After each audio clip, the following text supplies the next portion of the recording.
Bonjour tout le monde. Alors aujourd'hui, je vais vous témoigner un petit peu de comment j'ai vécu moi ma séance quantique sur demande de certaines personnes qui aimeraient savoir un petit peu comment ça se passe. Je vais vous donner un petit peu le comment je l'ai ressenti sans vous expliquer qu'est-ce que moi j'ai vécu dans ma quantique, si ce n'est au niveau des ressentis, au niveau des compréhensions. Je vais pas rentrer dans les détails, mais il se peut qu'un jour je transmette l'audio de ma séance à moi. Je l'ai déjà transmis à certaines personnes, mais que je le transmette sur YouTube. C'est pas encore fait parce qu'elle est extrêmement particulière et puis je suis pas forcément dans l'envie de répondre à toutes les questions que ça va soulever chez les gens et puis ah ouais mais ceci, ah ouais mais cela. Il m'a fallu pas mal de temps à moi personnellement pour acquérir, si je peux dire ça comme ça, toutes mes compréhensions, pour assumer toutes mes croyances, pour comprendre la vie comme je la comprenais aujourd'hui. Et ça a été vraiment un long chemin qui n'était pas toujours facile. Et j'ai pas forcément envie de le faire à la place des gens qui vont me poser des questions sur tout ce qui se développe dans ma séance à moi. C'est pour ça que pour l'instant, je ne l'ai encore jamais mise en ligne. Parce que si on pouvait imaginer qu'il y a certains niveaux, elle est quand même pas mal perchée, si on peut dire ça comme ça. Et j'ai pas envie de rentrer en discussion avec des gens convaincus ou pas convaincus des vérités qui, pour moi, sortent dedans. Parce que ça va peut-être heurter la croyance de certaines personnes. Je coupe pour un truc rien à voir. Je vais essayer de vous montrer parce que c'est juste merveilleux. Je sais pas si ça le fera. Mais, alors, je vais essayer avec mon doigt. Là-bas, c'est pas évident. Il y a des renards, en fait. Il y a des renards qui sont par là. Je vais essayer de zoomer. Je sais pas si ça fonctionne. Ils sont juste par là en fait. Ah, ouais, vous voyez pas, je montre. Euh, Attendez, bougez pas. Je vais essayer de vous montrer ça parce que c'est juste trop beau. Ils doivent être juste par là, au bout de mon doigt. Alors peut-être que c'est pas évident. Je sais pas si je peux changer d'angle de. Non, je peux pas. Ok, et je peux pas zoomer non plus. Désolé les gens. Mais j'aurais aimé vous les montrer. Bref, je vais pas vous faire perdre plus de temps avec ça. Donc, ma quantique à moi, j'ai pris un rendez-vous. J'ai d'abord, premièrement, trouvé, j'ai cherché pour ça, une thérapeute qui me convienne, avec qui j'ai le feeling, un vrai bon feeling. Une thérapeute qui soit dans mes croyances, qui soit vraiment avec qui je m'entende bien et qu'on se comprenne. Ensuite, je suis arrivé au jour du rendez-vous. On a parlé pendant, je pense, peut-être une heure et quart avant de faire la séance. On a parlé de comment je pratiquais, comment elle pratiquait, ce qu'on y retrouvait dans ces séances. Super intéressant. Et de qu'est-ce que j'en attendais, si j'avais un objectif plus ou moins précis dans cette séance, bien que c'est pas vraiment, c'est plutôt, on se lance à l'aventure et on découvre que on passe une commande. Mais quand même, on a toujours un objectif quand on entreprend quelque chose. Puis une fois qu'on s'est accordé sur nos ententes, sur nos façons de voir la vie, une fois qu'elle m'a bien compris, eh bien on a commencé la séance. L'induction, je pars en hypnose, j'ai commencé à beaucoup déglutir. Ça a commencé par ça. Je sais qu'en hypnose, bien sûr, tous les gens, c'est un des signes du corps d'ailleurs, ont tendance à beaucoup déglutir quand ils sont en hypnose, même normal. Hein, mais là, moi, je déglutissais fortement, ça s'entendait vraiment sur l'audio d'ailleurs.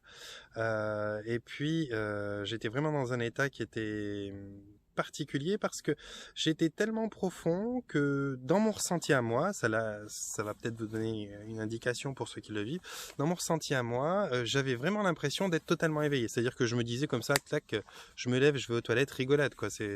Limite, je suis pas en état d'hypnose. Et puis, on a commencé à parler, elle a commencé à me guider sur le chemin où j'allais découvrir un petit peu ce qui m'attendait. Puis, à fur et à mesure des choses qui venaient, ben, j'ai senti quand même fortement une partie de moi qui était là, qui cherchait à analyser, qui cherchait à comprendre, à donner du sens aux choses que je voyais, parce que en fait, on va vous demander tout du long qu'est-ce que tu vois là, qu'est-ce qui se présente à toi, observe, est-ce qu'il y a ceci, est-ce qu'il y a cela, et puis vous allez voir des choses qui sont innommables. Et vous allez peut-être voyager dans des galaxies, dans des univers qui n'ont rien à voir avec le nôtre. Vous allez peut-être aller à la source de l'endroit où vous venez au niveau cosmique, qui n'est pas forcément ressemblant à la Terre, et donc vous cherchez à donner du sens à un truc que vous avez jamais vu, que vous savez pas décrire, et c'est relativement difficile. On se trouve bien souvent dans une quantique dans le noir total et absolu, et c'est difficile de pouvoir dire qu'est-ce qu'on voit quand on se trouve dans le noir. Mais en fait, il faut comprendre qu'il y a différents types de noir. Il y a le noir de je te mets la main devant les yeux. Il y a le noir de je suis dans une pièce fermée, noir. Il y a le noir d'être dans l'univers avec possiblement des galaxies au loin mais qui éclairent rien du tout. Il y a différentes façons d'avoir du noir, le noir des yeux fermés. Et donc on va vous demander, on va insister quand même pour décrire ce noir, parce que souvent ce noir en fait, c'est bien souvent qu'on est dans l'univers ou dans un endroit qui est relativement sombre mais qui n'est pas noir total. Et donc tout d'un coup on va avoir la possibilité, grâce à la... comment je vais dire ça, grâce à la guidance du thérapeute ou de la thérapeute, de pouvoir être plus attentif et de pas laisser l'automatisme du cerveau se mettre en place avec notre mental en disant bah, c'est que noir, ça n'a pas de sens, j'y vois rien. On va se laisser guider et en insistant, elle va nous dire non mais regarde bien, regarde plus loin, essaye de t'avancer, de bouger, de te déplacer, puis on va s'apercevoir que ce noir en fait c'est juste un son mais plein de choses. Il peut y avoir des énergies, il peut y avoir des sons, il peut y avoir un sentiment que quelqu'un vous observe ou est à proximité, il peut y avoir des températures qu'on ressent et il peut y avoir au loin des petits points insignifiants qui donnent pas de lumière mais qui sont quand même des petits points lumineux. Ça peut être des étoiles, des galaxies, ça peut être un ange qui s'approche de vous, ça peut être toutes sortes de choses. Et plus on va écouter son thérapeute et puis se laisser guider, et plus on va avoir tendance à pouvoir ouvrir notre esprit, à pouvoir ouvrir les possibles. À partir de là, si vous le faites bien, si vous jouez bien le jeu, bah moi j'ai bien fait parce que étant thérapeute, bah, je connais le truc, mais de bien jouer le jeu, en fait, dans une hypnose quantique, j'en ai pris conscience encore plus là, c'est de vraiment lâcher le guidon, laisser totale compétence à votre thérapeute pour vous guider, pour vous emmener là où vous avez besoin d'aller. Et là où vous avez besoin d'aller, c'est pas lui qui le choisit, lui vous êtes juste à être un petit peu plus observateur, un petit peu moins dans les automatismes. C'est vraiment bien l'univers qui prend un rendez-vous avec vous, j'ai envie de vous dire. Mais lui, il va vous permettre à vous de pas dire ah non c'est bon, il y a rien, c'est noir, je passe à autre chose. Non, il va vous dire dans ce noir là, il y a peut-être des choses à voir. Et il va creuser, jusqu'à que tout d'un coup vous soyez appelé par quelque chose qui va vous faire vraiment sortir de ce noir pour vous faire comprendre que là en fait vous êtes dans un tas de choses à observer, à voir et avec lesquelles vous pouvez interagir. Et donc j'ai joué le jeu et puis effectivement j'ai vu se dérouler devant moi l'univers, les galaxies, les distances sont devenues incalculables et j'allais à une vitesse incroyable. J'ai vraiment beaucoup voyagé. J'ai apprécié ce sentiment, ce ressenti parce que c'était vraiment pas physique au niveau où vous sentez le vent sur la peau comme quand vous allez en moto, mais il y a quelque chose, non pas qu'on voit, qu'on observe ou qu'on conscientise, il y a quelque chose vraiment qu'on ressent. Ouais, qu'on conscientise en fait, c'est plutôt le mot. On le comprend pas, mais on le conscientise. On est vraiment conscient qu'on est à des distances ahurissantes de l'ici et maintenant, de l'endroit dans lequel on est allongé et en train de se faire guider par une thérapeute. C'est une forme de voyage astral pour ceux qui connaissent. Donc j'ai vu pas mal de choses et tout du long, j'ai eu l'impression d'être en interaction, j'en ai pris conscience qu'après, mais d'être en interaction non seulement avec ma thérapeute, mais avec l'univers d'une certaine manière. Et puis, là où j'avais l'impression qu'il y avait personne, ou là où j'avais l'impression que je voyais pas ou que j'entendais pas, en fait, en après, je me suis rendu compte que, effectivement, je voyais personne et j'entendais personne, mais c'est comme si l'univers me murmurait « Attends, bouge pas, ça va changer, il y a quelque chose qui se met en place. » Et effectivement, j'ai découvert des choses incroyables. Alors, j'ai découvert des vaisseaux, des galaxies, je suis rentré en discussion avec un loup et avec un aigle qui m'ont eux, fait partir beaucoup plus loin. En gros, j'ai fait tout ça, puis tout d'un coup, je me suis trouvé à parler de moi à la troisième personne. C'est-à-dire que la thérapeute, elle posait des questions, et quand je parlais de moi, de mon vécu, de ce que j'expérimente dans cette vie, je disais « il ». Je disais « il », et puis j'avais l'impression que c'était moi qui parlais. Quand je fais preuve de toute mon habileté, quand je fais preuve de toute mon éloquence, et quand j'ai mes moments les plus intelligents. Mais je dois reconnaître qu'il y avait une sagesse supérieure, qu'il y avait quelque chose de plus grand que moi, qui s'était mis à parler dans mon corps, quoi, quelque part. Pas au niveau du ressenti, c'est bien toi qui parles dans ton corps, tu le sens comme ça. Mais pour le coup, de ce qui sortait, c'était les réponses que j'attendais et c'est comme si moi, finalement, je pouvais me les souffler à moi-même. Je ne saurais pas comment vous le décrire autrement, mais c'est vraiment de cet ordre-là. Et donc, je répondais aux questions de la thérapeute. En même temps que je répondais aux questions, j'entendais que je parlais de moi à la troisième personne, j'entendais les réponses, qui étaient d'une logique imparable, mais qu'étonnamment, moi, j'avais jamais sorti finalement avant. C'est comme si j'étais connecté à cette partie de moi que je sentais, mais que je l'utilisais pour la première fois. Un petit peu comme, je sais pas, quelqu'un qui a jamais tapé un message avec son petit doigt, et puis qui tout d'un coup essaye une fois. Il a toujours été conscient d'avoir son petit doigt, mais de la difficulté, de la dextérité qu'il faut avec le petit doigt pour écrire un message, il en prend conscience que sur le moment. Donc, il se dit pas c'est une autre partie de moi qui a écrit, il se dit juste ouais c'est moi qui ai écrit mais en fait avec une nouvelle façon. Et en fait donc ça m'a amené à réfléchir, à conscientiser et à répondre avec une autre partie de moi, donc une partie de moi à laquelle on est pas facilement connecté, il faut savoir méditer très profondément pour atteindre ces états-là ou alors faire des hypnoses quantiques en permanence mais on pourrait pas. Et je me suis trouvé à répondre toutes les choses les plus utopiques que j'avais probablement imaginées de près ou de loin et qui étaient d'une logique incontournable, mais que j'aurais peut-être pas osé dire. Et vu que la thérapeute qui est avec moi a les mêmes croyances, et puis on a vu d'autres, hein, justement des discours incroyables, eh bien c'est pas la personne qui va essayer de vous raisonner, elle va vous suivre, elle va vous accompagner, elle va vous aider à développer, à déplier tout ça devant vous, puis vous vous retrouvez à vraiment donner tout d'un coup du sens à votre vie.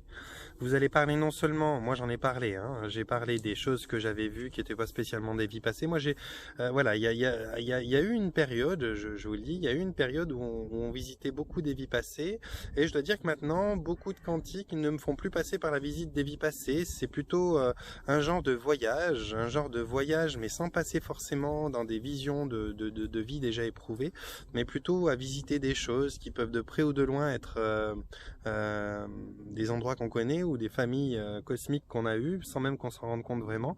Et puis on arrive assez relativement vite à discuter avec des guides, avec des anges ou avec son moi supérieur. Il y en a encore qui visitent des vies passées, des fois c'est nécessaire. Donc moi je l'ai pas eu cette expérience de vivre des vies passées, j'ai simplement pu ouais, voyager et tout n'avait pas de sens. Il y a eu des moments qui étaient un petit peu frustrants. Et puis, bah, quand je me suis retrouvé avec mon moi supérieur en discussion, j'ai senti une énergie qui était relativement puissante, une sorte de lumière à l'intérieur de la poitrine, qui était intense, qui était non seulement intense, mais qui sans que je m'en rende compte, moi, c'était plutôt le rôle du thérapeute, était en train de m'épuiser quand même. Donc c'est pour ça qu'on les fait pas durer non plus trop longtemps, parce que l'intensité de l'énergie qu'on reçoit et puis ce que ça demande pour se connecter à cette partie de soi, c'est relativement puissant. On s'en rend vraiment compte en fait quand on nous sort de la séance. Quand on nous sort de la séance, on a l'impression qu'on va ouvrir les yeux, puis que tout se passe bien, on se lève et puis on part en courant.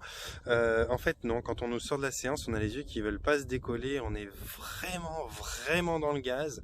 On se rend compte que là on est en train de réintégrer notre corps et qu'en fait on était léger, on retourne dans la densité, c'est juste c'est là qu'on prend conscience, nous qui nous disions à l'intérieur de la séance ouais en fait tout va bien, je suis en train de parler les yeux fermés, qu'en fait on était vraiment avec un corps endormi en train de voyager loin avec notre esprit.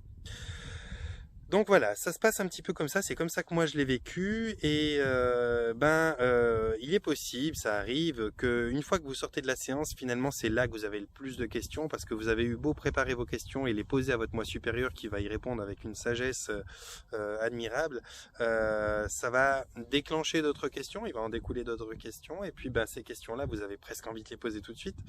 Et puis moi j'ai eu à de nombreuses reprises des moi supérieurs qui m'ont dit dans les séances qu'on pouvait pas rapprocher deux séances de moins de 3 mois, que c'était vraiment pas conseillé, 3-4 par année c'est vraiment le maximum. Il y a beaucoup de choses qui doivent s'intégrer, il y a énormément de changements qui vont se mettre en place et que vous devez accuser puis voir comment ça se passe avant de finalement pouvoir peut-être passer à autre chose.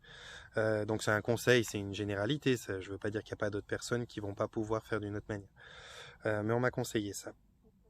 Tout ça pour dire, j'ai perdu le fil, que voilà, donc ça se passe de cette manière. Vous allez probablement ressentir, si vous êtes comme moi, que finalement c'est un petit peu vous tout du long qui interagissez, et je crois que le moment où vous allez le plus réaliser que c'était pas vraiment vous, mais la partie la plus élevée de vous-même qui a pris le contrôle et qui a parlé en votre corps, c'est peut-être au moment où vous commencerez à parler à la troisième personne, mais c'est aussi surtout le moment où vous allez sortir de la séance, sortir d'hypnose, quoi. C'est là que vous vous rendrez compte que vous étiez dans un état d'hypnose, mais très très très profond. Rien à voir avec le petit sentiment de je suis couché les yeux fermés. Voilà.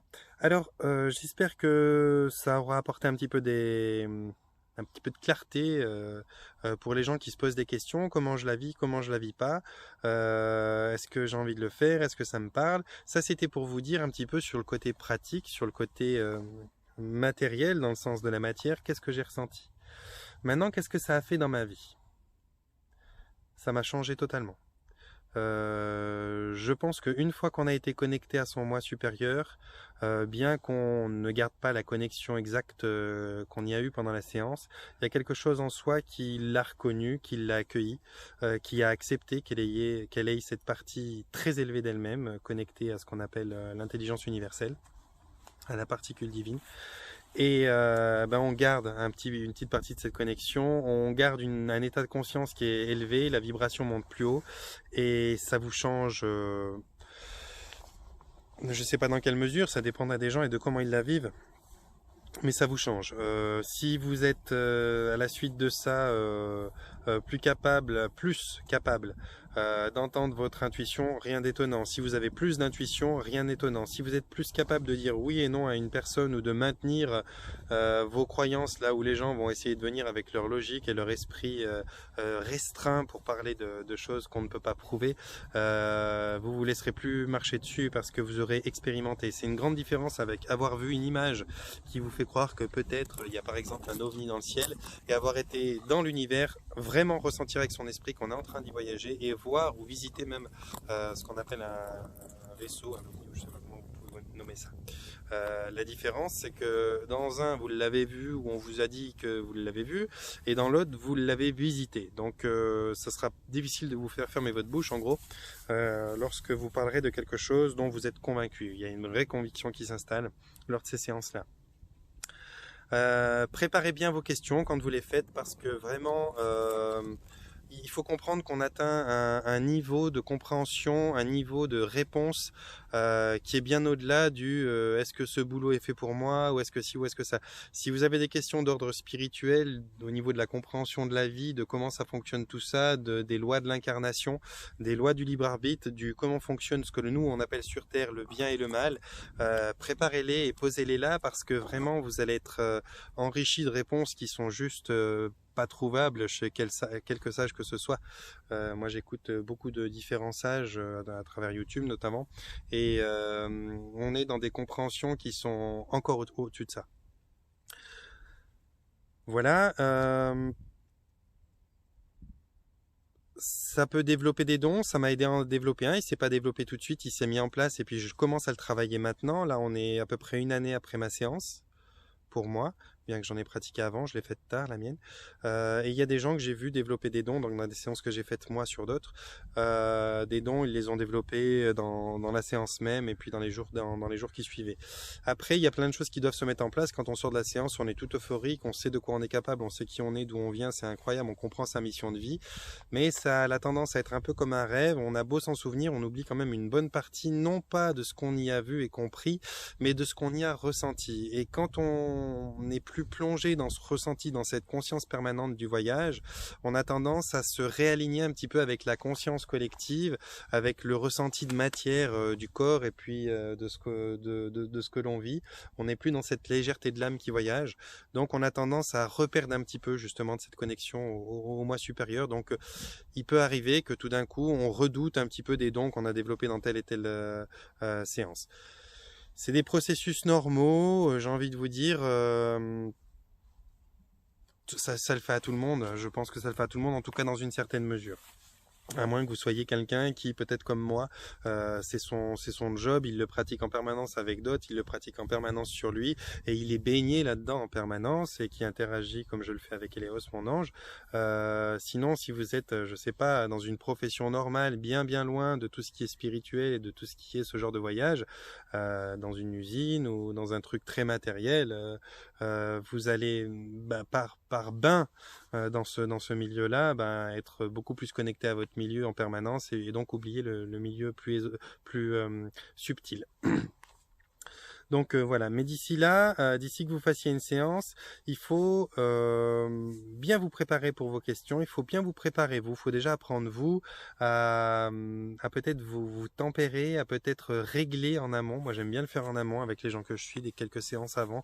Je leur fais des thérapies plutôt normales sur la confiance en soi, sur les problèmes éventuels de l'enfance et tout, pour que dans l'absolu on arrive dans cette séance-là avec le maximum de possibilités d'enrichir sa curiosité, de poser les questions qui sont pas vraiment forcément utiles dans le sens pour réparer un bobo, mais pour mieux comprendre et pour se développer, pour évoluer finalement.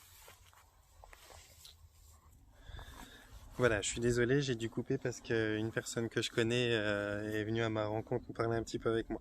Je sais plus, pour être franc, exactement où j'en étais, mais je crois que j'ai quand même pas mal fait le tour. L'idée, c'était de vous partager un petit peu mon expérience, comment moi je l'ai vécu, comment on peut ressentir effectivement physiquement la séance, puis comment on peut la ressentir au niveau du mental. Et peut-être que si j'avais un conseil à vous donner, le conseil probablement le plus précieux pour bien réussir une séance, c'est d'être vraiment dans le lâcher prise, de pas être dans le mental et de pas chercher à donner du sens. Comme si tout d'un coup vous autorisiez à la personne qui vous suit, qui vous accompagne, à analyser pour vous. C'est-à-dire que quoi que vous voyez, quoi que vous ressentiez, même si ça n'a pas de sens, même si vous voyez voler devant vous des spaghettis bolognaises, transmettez tout ce que vous voyez, transmettez tout ce que vous vivez pendant la séance pour que la personne puisse décomposer, décortiquer, puis puisse vous guider, vous emmener sur quelque chose de plus cohérent. Vous verrez, ça prend du sens par après. Donc voilà, abandonnez-vous bien. Donc c'est pour ça qu'il faut trouver aussi un thérapeute ou une thérapeute en qui vous ayez confiance, qui ait des compréhensions qui sont à peu près pareilles que les vôtres, qui ait une façon de voir la vie qui cadre avec votre façon de voir la vie, parce que ensuite il va falloir qu'elle puisse travailler son mental et son cerveau à votre place, quand vous devrez être dans l'observation et dans le relais finalement de ce que vous allez y ressentir et y voir. Voilà, donc je crois que j'en ai fait le tour. Peut-être certains d'entre vous vont se demander pourquoi j'ai une plume dans la main. Alors je vais vous expliquer, c'est mon petit secret dévoilé aujourd'hui dans la séance.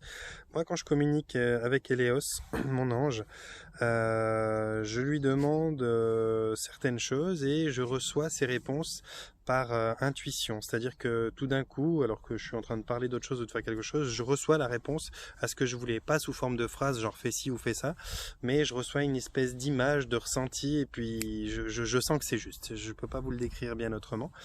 Et quand je parle, parce que je parle aussi à d'autres énergies avec lesquelles j'ai pas la chance de pouvoir interagir comme j'ai interagi avec Eleos, je leur demande de me donner une réponse. Comme j'ai un semblant d'intuition, ou en tout cas une façon d'imaginer la réponse qui me plaît, je leur dis de me laisser un signe sur mon chemin. Je dis sur mon chemin.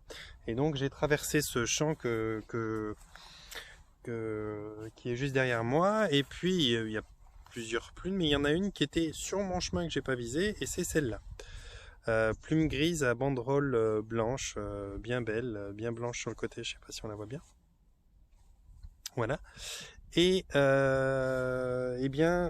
après je vais aller sur un site internet dont je vais pas faire la pub, mais je vais aller sur un site internet où je vais lire le message des plumes. Il y a un site internet qui donne le message délivré par les plumes. C'est vaste, c'est un aperçu, ça va pas vous donner un truc détaillé genre rencontre telle personne à telle heure à tel endroit, mais ça va vous dire voilà, ça c'est une plume qui est là pour te dire sois patient pendant qu'on met les choses en place, ou bien pour toi, sois sûr qu'on est à côté de toi, qu'on te protège, ou alors tu dois tenir le coup, c'est bon. Enfin bref, ça va vous donner un genre de message général, et après en fonction de la situation qui vous a fait questionner l'univers ou je ne sais qui, vous pourrez mieux interpréter votre petit signe. Il y a les plumes, il y a les cailloux.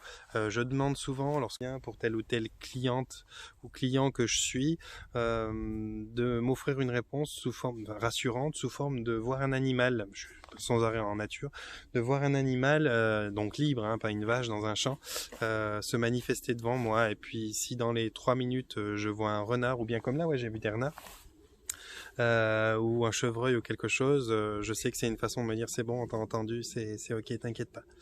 Voilà. Je vais vous envoyer un panier de bisous. Vous pouvez me mettre en commentaire des questions, ou soit là, soit sur Facebook, je vais vous mettre le lien, par rapport aux cantiques. Vous pouvez, je vous ai pas tout dit sur les cantiques, il y aura encore plein de choses à dire, mais la vidéo fait déjà 25 minutes. Donc vous pouvez me mettre des questions, vous pouvez me rejoindre, vous pouvez mettre un pouce bleu si vous la trouvez intéressante, que vous avez envie qu'elle soit plus vue, ou bien partagée si vous osez. C'est pas toujours, c'est un peu délicat ces sujets-là, parce qu'on a plein de gens qui ont tendance à se moquer, donc je comprends que vous le fassiez pas. Puis vous abonner à ma chaîne si vous voulez grandir ma petite famille de partage de réflexion, vous serez les bienvenus. Et puis surtout, s'il vous plaît, commencez à mettre un petit peu des commentaires, des idées de qu'est-ce que vous aimeriez peut-être que je développe sur ce partage de réflexion, sur ces vidéos, parce que c'est toujours bienvenu. Et puis je suis un petit peu à court ce jour, je sais pas trop de quoi vous parler. J'ai envie d'être intéressant, pas de parler pour parler. Donc si vous avez des idées pour moi, donnez-moi-les. Voilà. Donc panier de bisous, à tout bientôt et prenez soin de vous.